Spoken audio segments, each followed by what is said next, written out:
joining us for this healthy holiday cooking nutrition. My name is Eric Brooks, and I'm the health and wellness intern with Untitled Chapter. Before we begin, let's go over a few housekeeping items. Please share your microphone icon at the bottom of your screen, like you see on the screen here. You will need to click this icon to mute yourself. We would ask that you remain muted to limit any distractions during the program. Next, I want to draw your attention to the camera icon. You will use this to turn your camera on and off. Please be mindful that when you are on camera, all participants joining us this evening will be able to see your screen.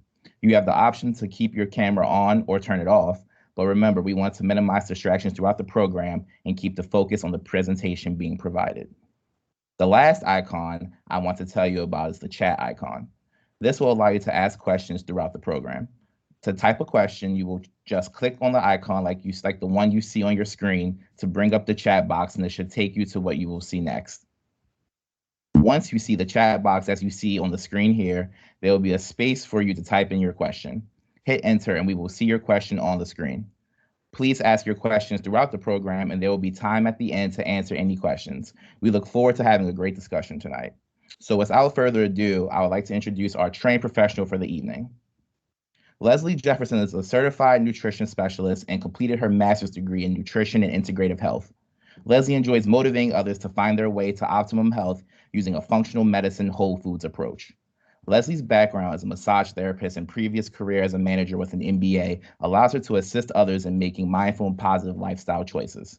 She is passionate about providing nutrition education and solutions for weight management, cardiovascular, sports, and cancer support. As an in-store nutritionist with Giant Food, Leslie is available to provide lectures, classes, and one-on-one consultations. She is a native of the Washington metropolitan area and loves to line dance, travel, cook, exercise, and participate in organized race activities. When it's time to relax, she hangs out with her coloring books or enjoys a new restaurant with her husband. So without further ado, I'll hand it off to our lovely guest, host Leslie.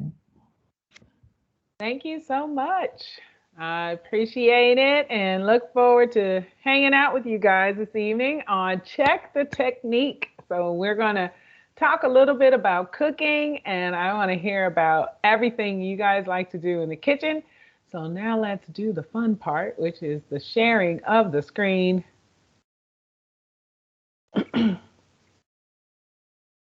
So as we get ready for the holidays, cooking has become, will become a focus for all of us. Planning menus. Is anyone on the call going to be the host for any particular meals over the holiday? You can put it in the chat if you're going to be the host of any of the upcoming holiday meals now that we can all be back together. Would love to know that. And also put in the chat, are you a cook? Do you like to cook? Having our first Friendsgiving. That is so nice. That is very cool. No, but cooking. I'm with you on that. I'm doing some cooking myself for the holidays. Now, who out there enjoys to cook? Or do I have folks out there that are like, I don't like to cook, but I'm here to learn a little bit about cooking. Like cooking, good. Try to cook, but leave it to the professionals. Don't we wish we all had professionals to help us? Baking a little, I like that. Baking is good. And baking is a technique that is a little more intricate because it takes exact measurements for the most part to help with making sure you have a good product at the end. Well, thanks for letting me know who's on the call. We have people that love cooking. Yes, exact measurements. Yeah, you have people that do a pinch here and a pinch there, right? When they're cooking, and so you can't really narrow it down what is going to taste right because they say, "I just put a little of this and a little of that." Uh-huh. So with that in mind, I always have to start every presentation I do somewhere in there, and maybe twice in this presentation, we're going to talk about, because I got to get my nutritionist out. I mean, I'm not a chef, I'm a nutritionist. So when we like to talk about food, we like to talk about it in form of health. So half plate produce, those fruits and vegetables, quarter plate grains, and a quarter plate of regular protein, whatever that looks like for you. Just make sure it is the type of protein to help you meet your health goals. So with that, let's just talk about that plate just a little bit, because these are the things we're going to be cooking. These are the things we're going to be cooking, and why we eat. We eat mainly because taste is number one, but we like to have the energy for our body. So calories convert into energy. So a calorie is a form of energy. So our food gives us calories. And then in that, we have a couple of different macronutrients that we have to get that energy. And our food is broken down then into different categories after that. So the macronutrients, what are they? We've had some different calls, and I know some people have attended a lot of the calls. Anybody know any of the macronutrients? That's very important when we're talking about what we're going to cook and how we're going to cook it.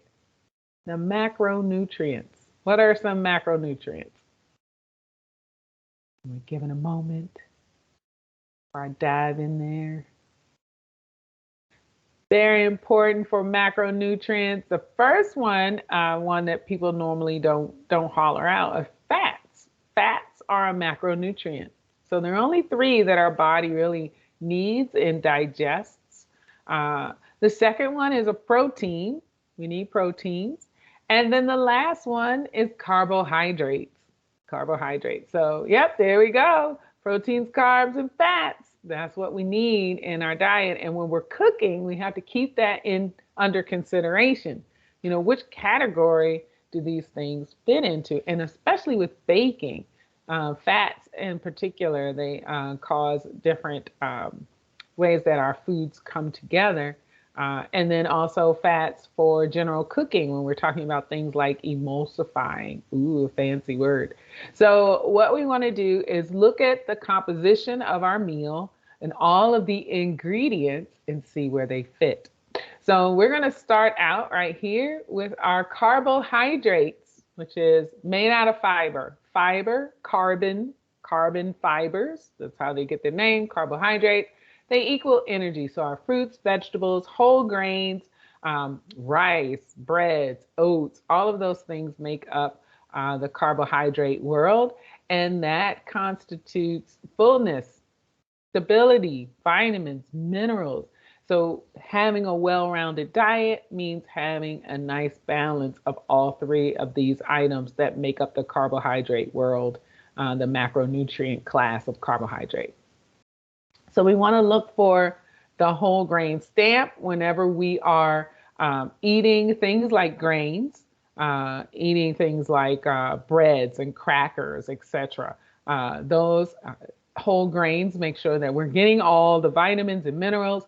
I know rice and those types of foods get a bad reputation, but we do need some carbohydrates, starchy carbohydrates in our diet because they're really great for energy overall. It's sometimes that our plate takes up too much of them. It's just about watching the portion, and then you can begin to enjoy those types of foods. So next up, we're going to go into protein. So proteins are things that we're going to be cooking, and they are comprised of meat, seafood, poultry, eggs. We even have, I kind of didn't want to put tofu and tempeh because they're vegetables, they're carbs, but we're going to use them and cook them like proteins. So I threw them on the protein slide. But keep in mind that beans kind of span the plate. They are a carbohydrate, they are a grain, and they are a protein. And tofu Tempeh are made out of beans, so we're going to use them today like a protein. And our body uses that protein to build and repair. So we need that to keep ourselves strong. And then we want to also have proteins that don't have a lot of salt already added to them. We want to add our own flavors. So we're going to talk about flavoring as we go through the presentation. So, so those are the things we're going to be cooking, right? And that's the nutrition piece of it that is very important to make sure that you keep your meals in mind as far as the plate. I got the plate back here. I always take my plate with me. So you want to have protein and fiber at every meal. So that makes it a balanced plate. So our fiber comes from our carbohydrates. Our protein comes from our proteins, our meats and seafood and poultry. So we want to make sure that we keep that together so we feel full and satisfied and keep our blood sugar even as we eat our meals. All right, we have a big chart here. We're going to jump right in. So someone on the internet, you can find anything on the internet. I'm not going to say I sat here and created this chart. A nice guy named Jason created this chart. And I found it to be fascinating for all of the different ways that we cook. And he took the time to break it down into moist and dry areas for cooking. So this is a good opportunity if you want to take a picture of this, because it's very helpful if I don't know how to cook that. I'm not sure where this falls. I don't know what to do with that, because it really breaks down the different areas of cooking, and not just meats, but also our vegetables also. So moist cooking is very important for our tougher cuts of meat. And when we talk about cooking things slowly, so think about your slow cooker braising on top of the stove. Any of those types of cooking techniques, things like a sous vide, we're not going to generally do that at home. That's done in a restaurant. So we won't be sous videing, but it makes your food very moist and very tender, and it cooks items very slowly. It's usually in a plastic bag, and hot water kind of moves around the food to keep it nice and moist, but we're not doing that at home. That's a very fancy cooking technique. But we will braise at home, and we will use our slow cooker at home. And then other parts of moist cooking, we'll have things like boiling. A lot of times when we want things done fast, we want to bring it up to the boil, right? So boiling is usually involving some type of liquid, moist, very, very wet type of cooking. And we can simmer items. So we have different ways that we can cook very quickly using different types of liquids. And then we have dry roasting. Dry roasting, we have barbecue, we have those types of cooking methods. And we usually use those for meats, but you can also use those for vegetables. You can use those to cook a variety of different foods. And finally, our last dry cooking, which is more for the home cook, unless you're doing barbecuing, things like roasting in the oven. We have things like frying. Frying was considered a dry method. Anything in oil is considered a dry method. Frying is also a method to use. But fast is where most of us live when we're cooking, sauteing, simmering. We usually live down, for the most part, in these areas when we're in the kitchen for the home cook.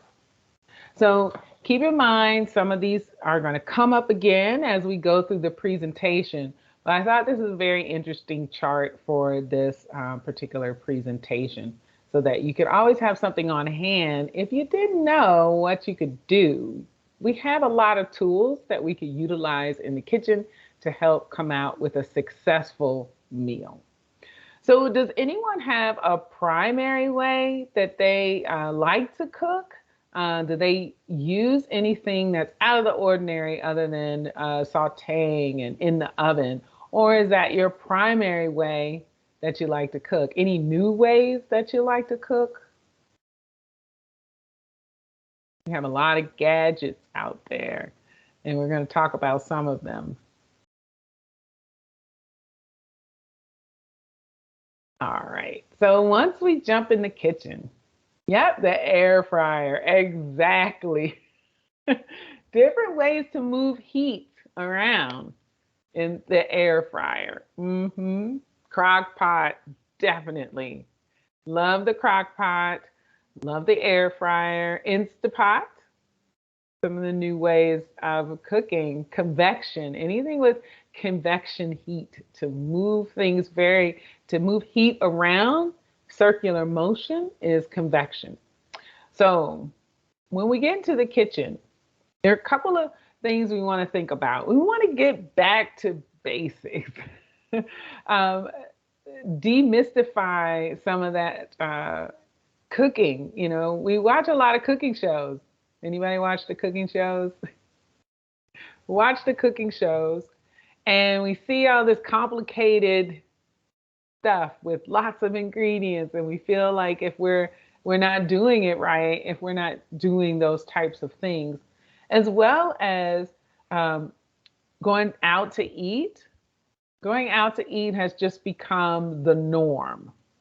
There was a time when we didn't go out to eat so much. It was only for special occasions. But now the convenience of restaurants has changed our flavor profiles,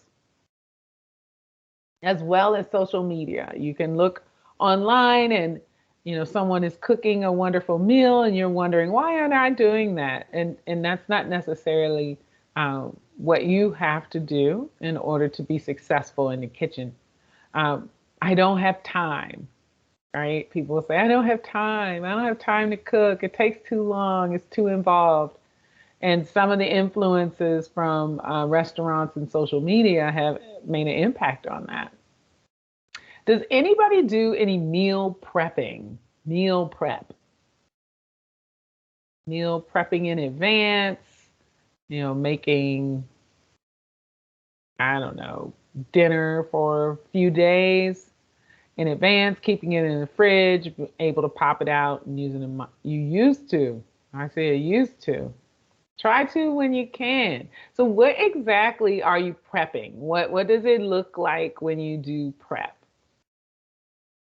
Chop onions. Yes, there you go. That dinners for a week. Ooh, that's nice. Dinners for a week. I love that. I want to stop on those chopped onions and peppers and freeze for quick use, because that's meal prepping. A lot of times we feel like if we're not, doing the dinners for a week, that we're not meal prepping, but you are meal prepping. Even if you prep a certain portion of a meal, it counts. You could boil eggs for breakfast. You could, just boil the pasta or make oatmeal for breakfast and have it ready to utilize in different ways. Make a pot of rice and have that ready to use in a variety of ways. That is meal prepping. So you're doing it right, no matter which piece of it you're trying to accomplish. And then we have different ways of cooking. We have chopping, sauteing, baking, roasting. All of those methods are accessible and easy to do. So let's dive into some of the ways that we can make our lives just a little easier in the kitchen. Because you got this. All right, so we want to prepare food. So anybody blanch? Does anybody, you go to the grocery store and you get a lot of stuff. Does anybody come home, blanch those items and get them ready? What is blanching? Wow, what is blanch? Anybody take the time to do that? Yeah, no, not me. I think I've blanched and prepared something this summer. I had a whole bunch of peaches. and I blanched them because I couldn't eat them all and I did not want them to go bad. So blanching is a good way to prepare your foods in advance. So you can take less time cooking them, especially if you have a large amount. So one thing you could do is cook that particular item in boiling water. So you want the water to be up and boiling, adding the items in, and getting, if it's a vegetable, bring it up to it's a really bright, beautiful green color and stopping it. And you shock them in ice water. And that helps to stop the cooking so that then you can bag them up and utilize them later. And then your cooking time is basically cut in half when you go to cook those items. So it's a way to prevent food waste. You've opened a bag, you haven't used them all, and you don't want them to go to waste. So a lot of times we spend a lot of money on food and we have a lot of food waste. So blanching is a good way to do that. Also, parboiling. So cooking for later. So if you want to cook it halfway, you parboil it. So you take that item and maybe you're going to make a meal, over the next 3 days. So you want to parboil it, cook it halfway, and put it aside for later use, either that day or the next day. And then it cuts your cooking time in half because you don't freeze it. You're planning to use it very shortly. So you want to go ahead and use these techniques when you want to plan your meals outright so that you can make sure that you have items that are available and it maintains the nutrients. But if you overcook, especially vegetables, too much and it makes it difficult to freeze them if you're going to use them for later. So to prep and prepare, use blanching or parboiling along with the shock method so that you can have food available for quick cooking later on. And you can use this for things like eggs, herbs. You can use it for vegetables. You can even kind of blanch your avocados. So let's say you have a bunch of avocados and you want to keep them for a bit. You can slice them, do a quick parboil, and then you can freeze them. And that keeps them from turning brown and that helps them to hold their firmness. The other thing you could do with your avocados is keep them in the refrigerator. Keep your avocados in the fridge, and then that helps to prepare them and you can hold on to them for longer and you can bring them out when you are ready to eat a couple days before you eat, and then they'll get nice and soft the way you like them. So that's preparing and blanching. That's a very, it's an old school way of preserving your foods.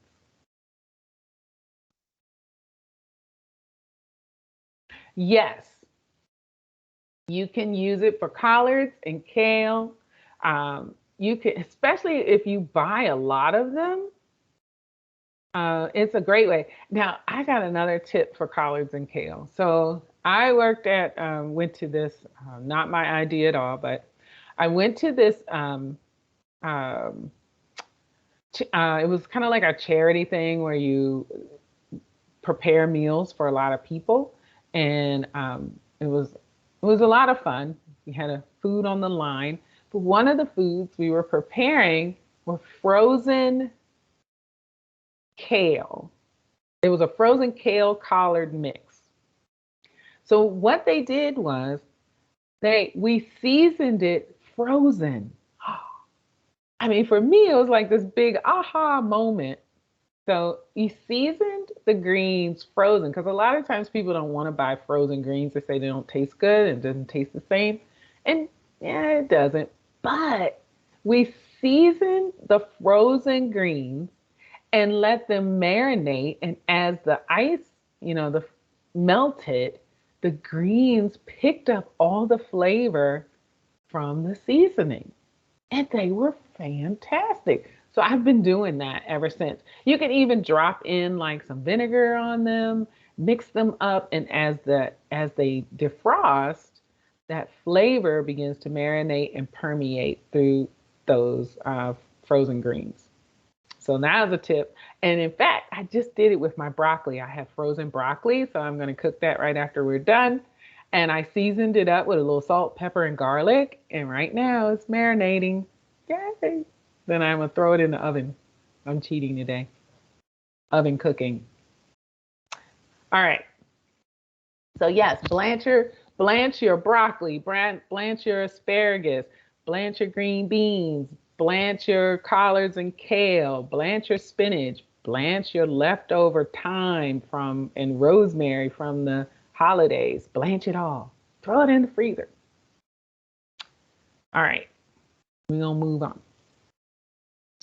Okay, so we looked at that chart and we saw, we just talked about blanching. These are meals, all meals in liquid, right? So liquid meals, a soup versus a stew. So what do we think about that? We're looking at the chart, and soups are more liquidy, broth, those types of things, more water-based, and a stew is thicker and richer. So two different types, but you can have the same ingredients in both and have a different look and feel and taste. So our top item here is the Tuscan kale soup, and same ingredients in the stew. But one is thick and rich, the other one is more water-based, broth-based. So you can utilize the same ingredients and come out with different products. So how do we thicken the stew? What do we do to thicken the stew? What do you think?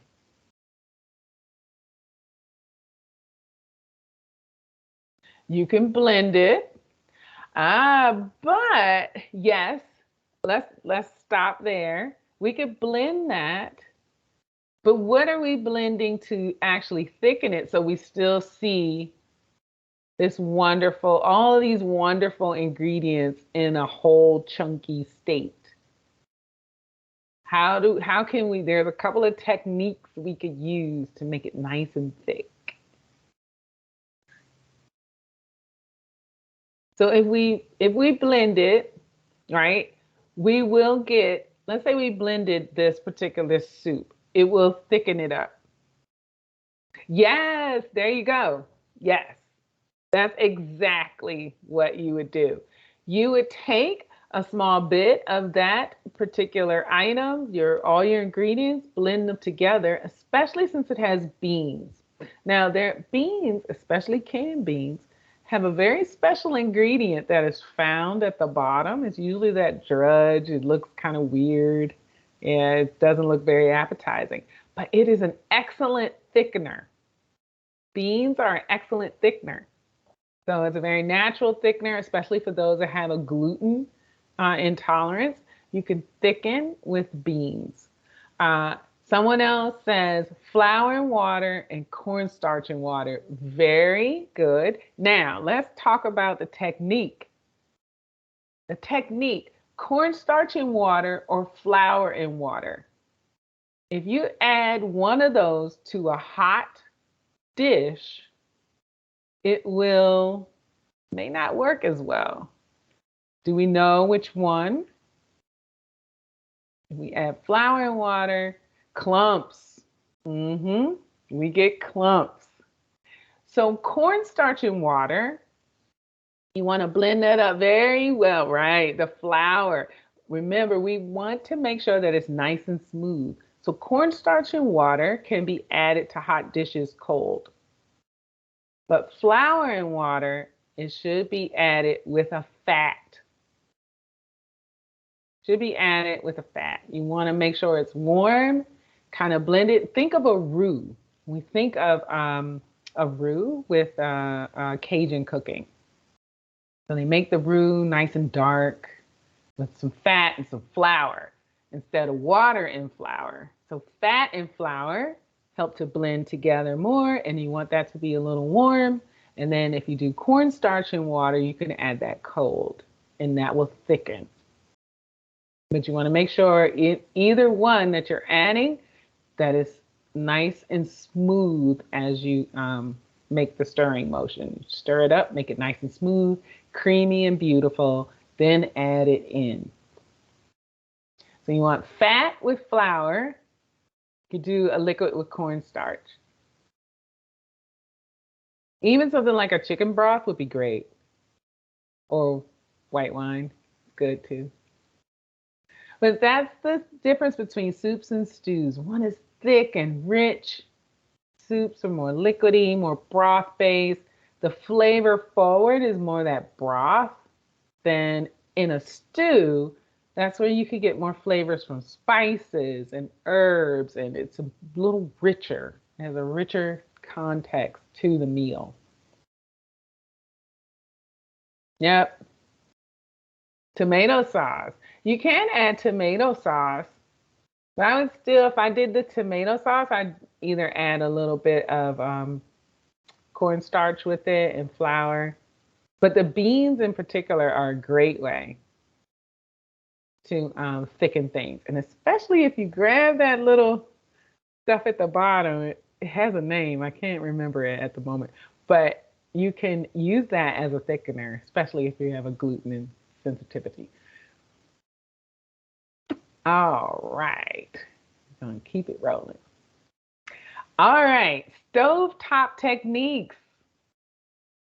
Stovetop techniques. I mean, this is the big one. And I was like, I could either have 55 slides, which I don't. Please don't panic. I don't have 55 slides. But you could go into this. It's a rabbit hole, and it's a fun rabbit hole because there's so many different ways to cook on top of the stove. Cooking on top of the stove. So, all right, let's take a poll. Anybody here cooking steaks at home? And just so you know, I'm a nutritionist. I eat it all. I don't have any things. Steaks, yes. And seafood steaks, yes. So when we're cooking steaks on top of the stove, yes, I'm loving this. My steak lovers unite.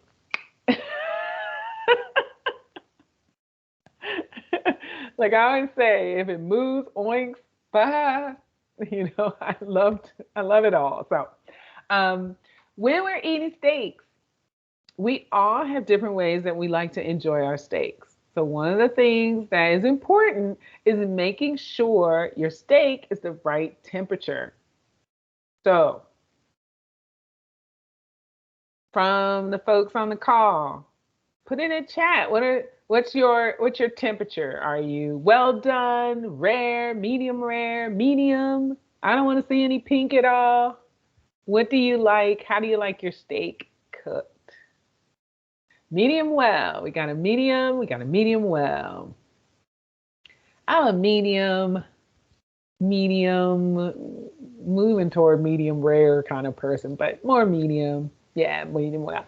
So we have, each one of us has different ways we like the steak. So you may be cooking for multiple people in the house and you don't want to mess up the steaks.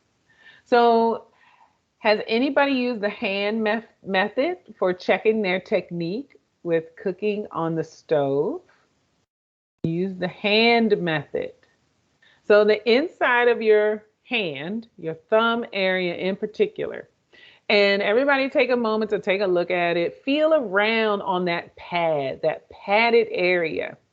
And you'll notice a bunch of different, softness areas of softness, areas of firmness. And that same thing goes for steak, goes for chicken, and goes for fish.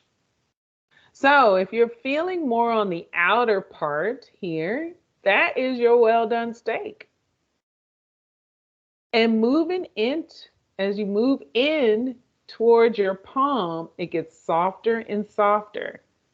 And when you go to test your piece of meat or your piece of poultry, you can feel the give on that. So you have to get tactile with your food. You have to play with your food. But using your palm and getting used to how that feels is a great way to determine the doneness of your particular steak.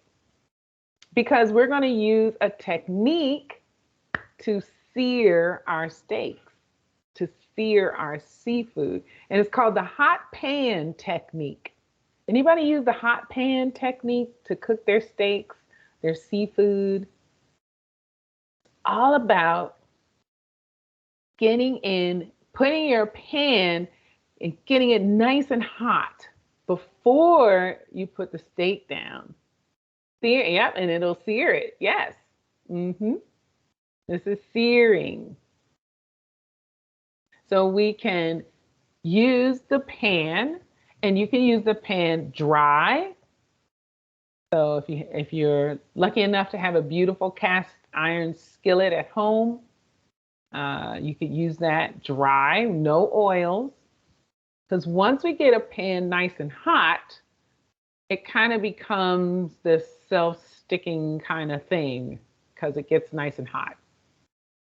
So you start with the pan nice and hot, and then you add your steak or your seafood or your chicken, and it'll sear the bottom and you get that nice even crust.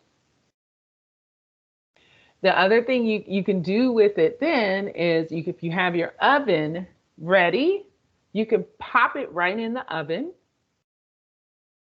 and then you can let the oven do the rest of the cooking because your pan is already hot and your meal will be done in no time. So start off with a very hot pan, add your protein. Remember we talked earlier about what those are, the types of protein. Add your protein and then add it into an already hot oven. And that's the hot pan technique for cooking meat.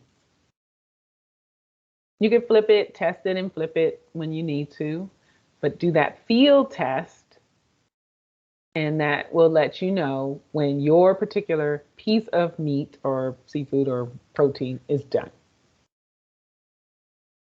All right, so that's a technique you can use. Another thing you could do is don't add the oil to the pan. If you add the oil to the pan, then you're pan frying. You can add a little bit of olive oil directly to the meat, and that will cut down on smoking. So you don't have a lot of smoke in your house. Another thing is pan frying. That's adding a little bit of oil to the pan. And you can do this with eggs when you fry an egg. Potatoes, you can do a thin layer of potatoes. A saute involves moving that food around in the oil. So you want to move it around a little bit, get some browning on it, let it sit just a bit, then continue to move it. Now, one technique that I really enjoy is the steam saute. This is if we're really looking to cut down on oils. You use liquid instead to saute your vegetables. So this is no oil added. So you bring liquid to the boil. It could be water, it could be chicken stock, vegetable stock, whatever you choose. Add your seasoning to that. Add all your seasoning to that. You can add onions and peppers, and you let all that marry together. And then you add in your vegetables, fresh or frozen or canned. Put the top on it and let it steam. Let it steam. Let it do its thing. You see bright green, beautiful vegetables or fork tender vegetables. Take the top off, and then you move it around in a normal saute, and then that's called a steam saute, and you don't have the oil involved. So you can also use your Instapot or your air fryer. So how are we using our Instapots and air fryers for cooking?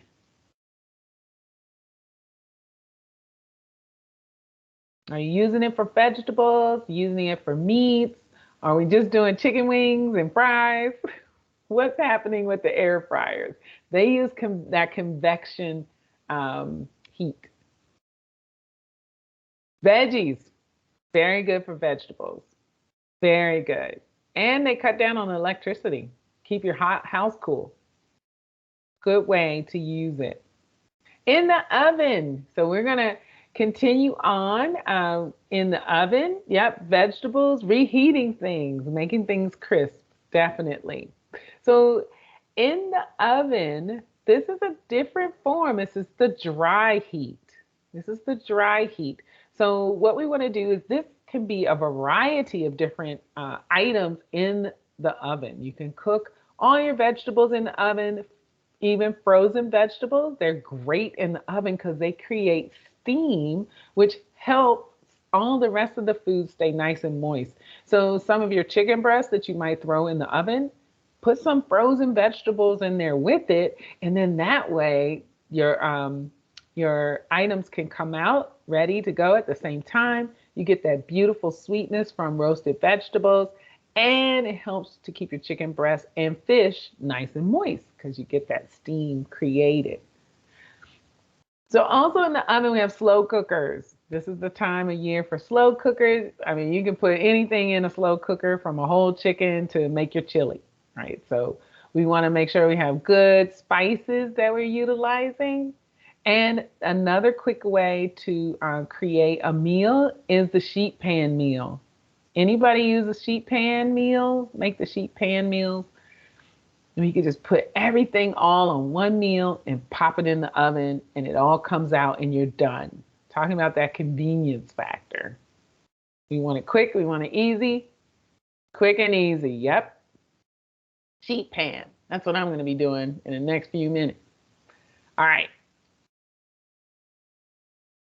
So with that, we want to flavor our food, right? So we've got all the cooking techniques, we've got our utensils and everything is ready. We're going to cook, but we want it to taste like something because, the quality of your food will dictate, how things will taste. But we also want to add our stamp to it, and we can use fresh and dried herbs, and that how we use them determine the flavor profiles. So dried herbs are for longer cooking periods. And it's for quick flavor also. So they're the most versatile. But when we're looking at whole herbs, like woody herbs like rosemary, sage, thyme, we want to drop those in where they're going to be long cooking.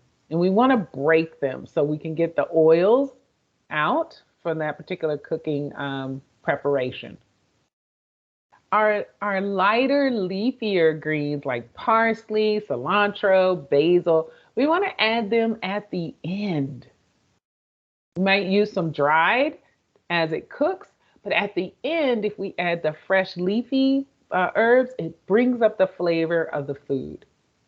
And it helps to make sure that you are waking up, especially if something's been cooking a long time, waking up the flavors in that particular dish.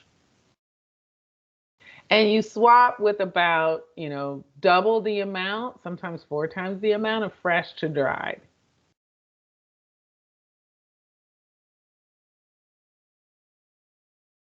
All right, this is one of my favorite slides, and it's one of the most important. It's all about adding flavor to your meals. And I'll make sure that you get this document so that you have it. It's not my idea, it's just a chefy thing.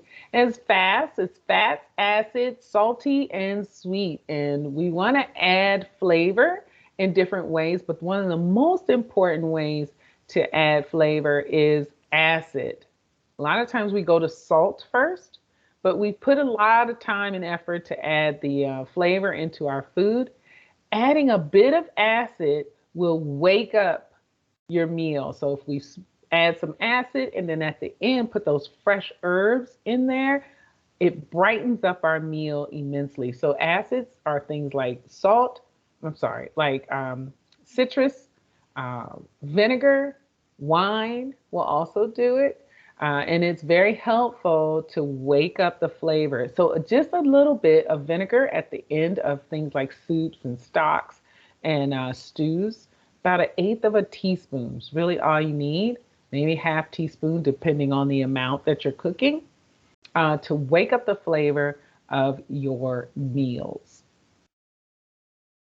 So acids for flavor, different acids are the apple cider vinegar, balsamic vinegar, regular white wine vinegar, your aged vinegars, and then just plain old simple dark apple cider vinegar. You can be fancy with your Bragg's if you like. If you already have that, don't need to buy anything new. But they really will bring up the flavor in your food.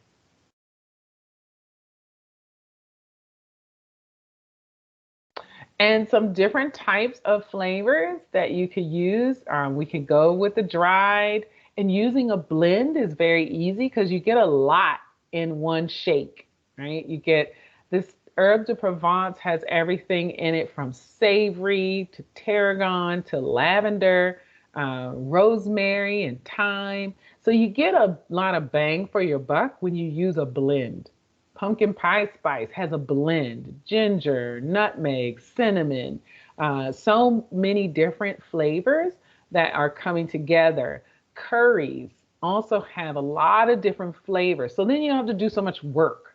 You don't have to chop. You don't have to sprinkle 50 things. You can control the different flavor profile of your meal. And you can even blend blends. Just make sure that it doesn't have a lot of salt and that you control the different types of salt and the different amounts of salt that you need for your meal. Salt is important to make sure that it has flavor, but again, that acid can help combat the need for a bunch of salt. Salt brings up the flavor in food. So when we tend to add a lot, and this is where restaurants kind of come into play, they will add a lot of salt to our food, so it changes your palate so that you won't have the taste for what the real item really tastes like, because we anticipate salt and sweet a lot. So making sure you're utilizing salt-free items when you're cooking is very important to help your palate readjust. So try to use flavors and spices that don't have salt, so salt-free items. So onion powder, garlic powder, not garlic salt, right? So we try to keep it separate. And then you sprinkle the salt at the end. Try to sprinkle the salt at the end, or give your proteins a sprinkle before you cook them. All right. Oh, and one thing, your food as it sits will develop flavors. So we want to make sure that we wait to salt until we've given it a taste, so that we don't continuously salt your food. All right. And you can substitute many different things for fat and salt and sugar. So, oregano can also be used in place of salt by increasing the amount of oregano in a dish. It can, cut out a quarter teaspoon of salt, which is a lot of sodium when we're talking about people with hypertension. You can use cinnamon instead of sugar just by increasing the amount of cinnamon in your dish. Cut back on calories. It can cut back on the amount of sugar that you're using. And it gives you, yes, those antioxidants. I mean, that is so important. Our spices, even though they taste good, they have a lot of health benefits. So we want to use them. They're like little mini plants. And so we want to use them in our dishes. And different herbs can take the place of fats. So if we are using that steam saute method, we could add the herbs to that, and add in our food products to make sure that we have a lot of flavor without adding a lot of fat. Does anyone have any quick techniques that they like to use when they're cooking to add flavor to their food?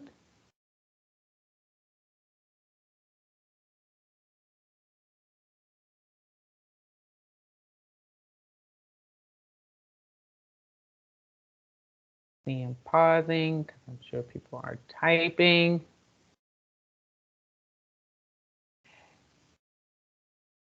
So as we put everything all together, I have to go back.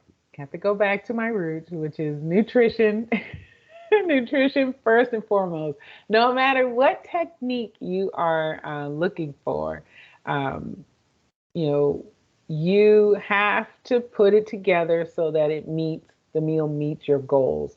If it's weight loss, if it's, blood sugar control, if it's blood pressure control, your whatever your plate, whatever is on your plate should correspond to those types of goals. And where none of us are perfect eaters, nobody has a perfect diet, but when we're cooking at home, we can control how our food is made, and so that it can be a little closer to helping us meet the goals that we're trying to achieve. And if you need cooking inspiration, we have Savory Magazine. You can go on giantfood.com, click on recipes and inspiration. You can filter with guiding stars to let you know that that's a healthy meal. You can filter by different diet types so that you could get, inspiration from the foods with the foods that you enjoy. And recipes are inspiration, right? So if something here says a fall kale salad with pear and pumpkin, okay, what if you don't want pumpkin in your salad? That's okay. You can substitute in tomatoes. So what if you don't like pears? You could substitute something else. Recipes are inspiration, except when baking. You want to stick to the recipe there. But when we're making our general meals, we want to use recipes as an inspiration so that we can put the best food on our plate with our skill set. All right, that's my time. You can join us on Facebook, join us for classes, and you can join a podcast. And if you are interested in contacting me directly, I'm at leslie.jefferson@giantfood.com. Thank you so much for that wonderful presentation, Leslie. I feel like I've learned so many new techniques for the next time I want to, prep a meal or make myself some dinner. So, especially the Good. batching method, this is my first time hearing about that. So, I'll definitely have to try that out next time. Try it. Give it a try. For sure. So, thank you guys for joining us tonight. Before we leave, we just have a couple of announcements that we wanted to relay to you guys. We would love to have your feedback on your experience tonight. So be on the lookout for an email with a link to complete a survey for a chance to win a Amazon gift card, along with any resources from the presentation. Nice. Love a little gift card raffle. And also, please join us for our next nutrition workshop. It will be Holiday Leftovers Reimagined. Sounds like a great program. We'll be hosting that next Tuesday on November the 16th from 6 to 7. We would love to see you guys there. Thank you for joining us tonight, and we hope you be healthy and be well.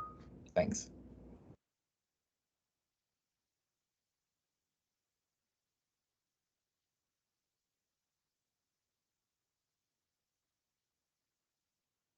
Thank you for joining us for this virtual healthy holiday nutrition series. For more videos to help you make healthier choices, visit the Department of Parks and Recreation's online resource center at pgparks.com or the Health and Wellness Virtual Library at wellness.pgparks.com. Until next time, be healthy, be well.